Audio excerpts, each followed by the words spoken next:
Alrighty class, so we are going to be trying to figure frequency, voltage, and duration for a waveform. So we're just going to go ahead, we're going to try to measure out our waveform, and we're going to start at the trough and find the other trough of the wave. And we are just going to take our line all the way up and down, just like that. And again for the other side of it, so that we isolate our wave in a way and make sure that it's, split apart from the wave over here and the wave over here.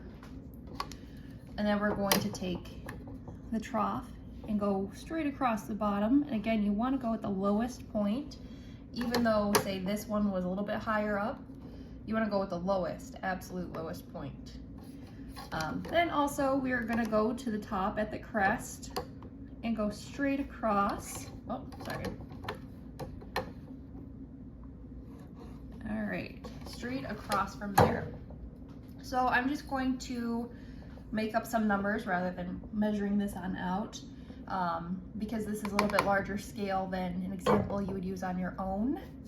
So what I'm going to say is the wavelength is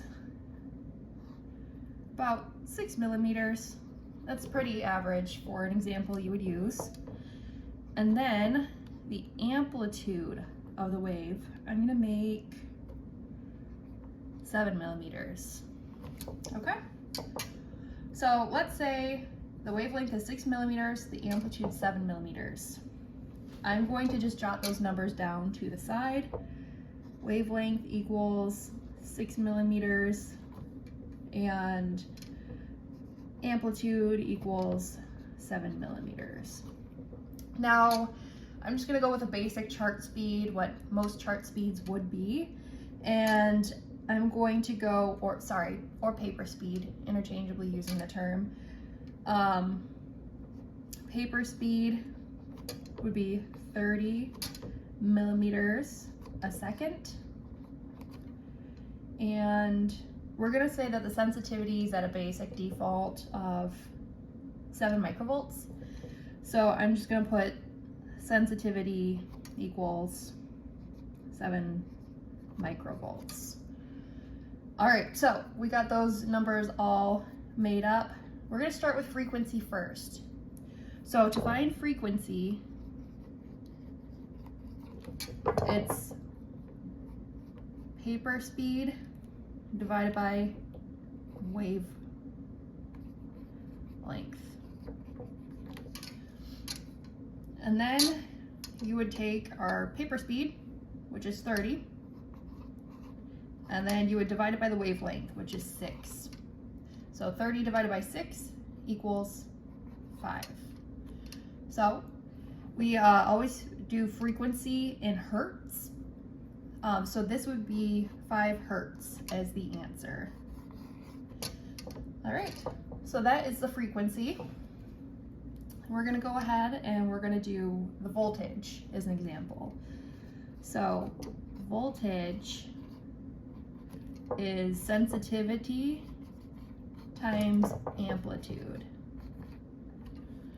So what we're gonna do is we're gonna take our sensitivity of 7 and we're gonna times it by the amplitude, which is also 7, which we're gonna get 49.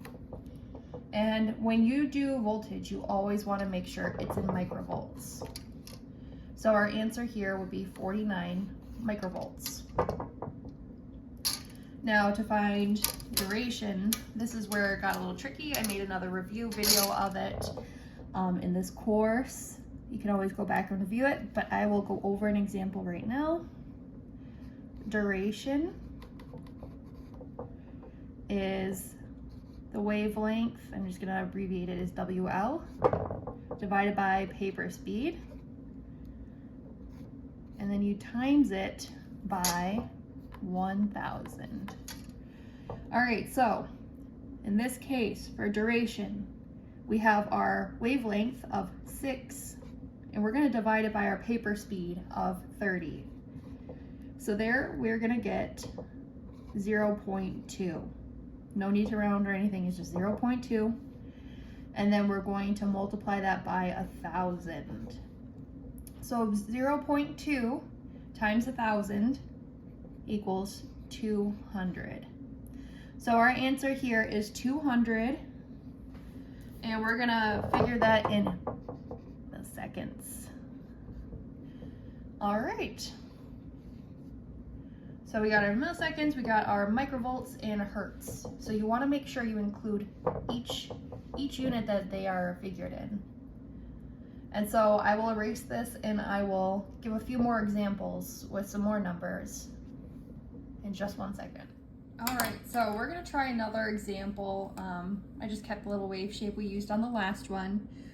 We're just gonna say it has a wavelength of, say, 12 millimeters and an amplitude of 9 millimeters. Sorry about if that's not clear to see, just because it's kind of chunky looking. I'm just gonna go ahead and jot my numbers down on the side.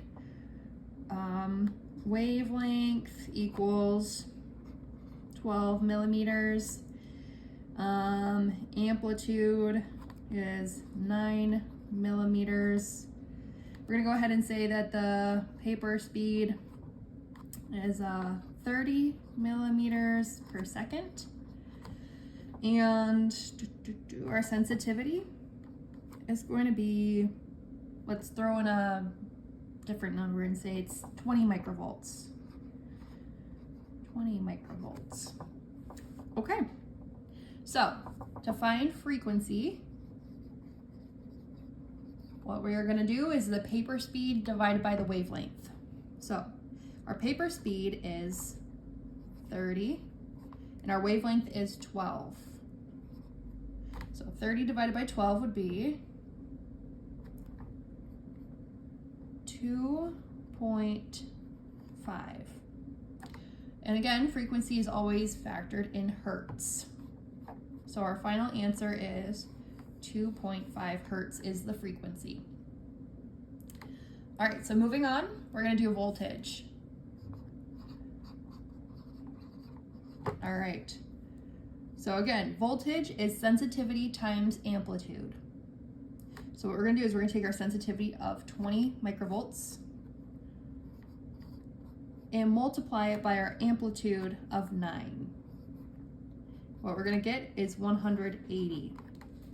And when you factor voltage, it's always in microvolts. So 180 microvolts is the final answer. Okay, so now we're gonna do duration. And what that is wavelength divided by the paper speed multiplied by 1,000.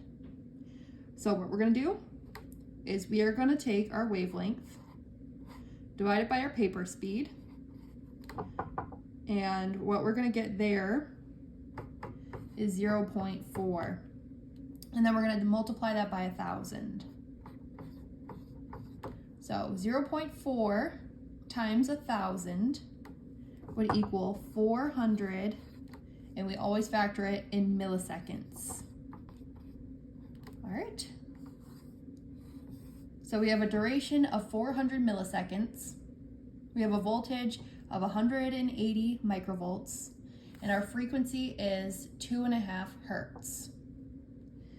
All right, I will give one more example with different numbers. All right, so I decided for another sample, we might as well just do a spike and wave just to use it as a refresher on how to measure wavelength and amplitude of the spike and wave discharge. So we're gonna find our trough, which is right before the spike, right over here. I just didn't do a very good job of drawing it. And then the trough over here. So what we're gonna do is we're gonna take our straight edge and we're just gonna bring it all the way up. All right, so that's the furthest edge of the waveform, because again, the spike and wave is all one wave, or it counts as only one. And then we're gonna take our other line, bring it all the way up, just like that. So now we isolated it from the rest of the pattern, which could be another spike and wave, and so on and so forth. So we're gonna take our trough. We're gonna just take a straight edge, go right across from it from the lowest point. Again, the lowest point of the entire wave. Even if this point is a little bit higher up, you know, just go with the bottommost part of it. And then we're gonna go up at the crest, which I can't see very well on this angle, so I'm guessing this is where the crest is. Yeah, it was. So just for the sake of the example, we're gonna make the wavelength 8 millimeters. For our amplitude, we're gonna make this, say 10 millimeters. Okay, so I'm just gonna write to the side, wavelength equals 8 millimeters. And our paper speed, I just abbreviated as PPS. We're gonna go 30 millimeters a second. Sensitivity, we're just gonna give it a basic 7 microvolts. And for amplitude, we're gonna go ahead and, oh, sorry. Our amplitude is 10 millimeters. All right, so we have those numbers. What we're gonna do is for frequency, I'm just gonna, for simplicity's sake, just call it F. Frequency is going to be the paper speed, which is 30, and divided by the wavelength, which we decided was 8. So 30 divided by 8 equals 3.75. Now, just to round this, because we decided in class that we are rounding to the 10th place of the decimals, so we're going to change this to 3.8 because we're rounding up the 7.5. So 3.8 and then factor it in hertz. So 3.8 is our answer for the frequency. Okay, so moving on, we'll put voltage. Voltage would be sensitivity times amplitude. So we're going to take our sensitivity of 7 and multiply it by our amplitude of 10. Pretty straightforward. This one is 70, and again, microvolts. So 70 microvolts is our answer for voltage. And moving on to duration. Duration is going to be the wavelength, which is 8, divided by paper speed, which is 30. And we're going to get 0.266 repeating. So we're just going to cut it off there. And then we are going to not round it just yet. That was an issue we were running to in the past, is rounding it too early. We're only rounding the final answer so that it saves space on the piece of paper. All right, so we're just gonna take this number, not rounding it whatsoever, and we're gonna multiply it by 1,000, okay? So once we do that, we get 266.66 repeating, okay? And because we're gonna round to the 10th place for our final answer, it will be 266.7, and that would be milliseconds. So our final answer is 266.7 milliseconds.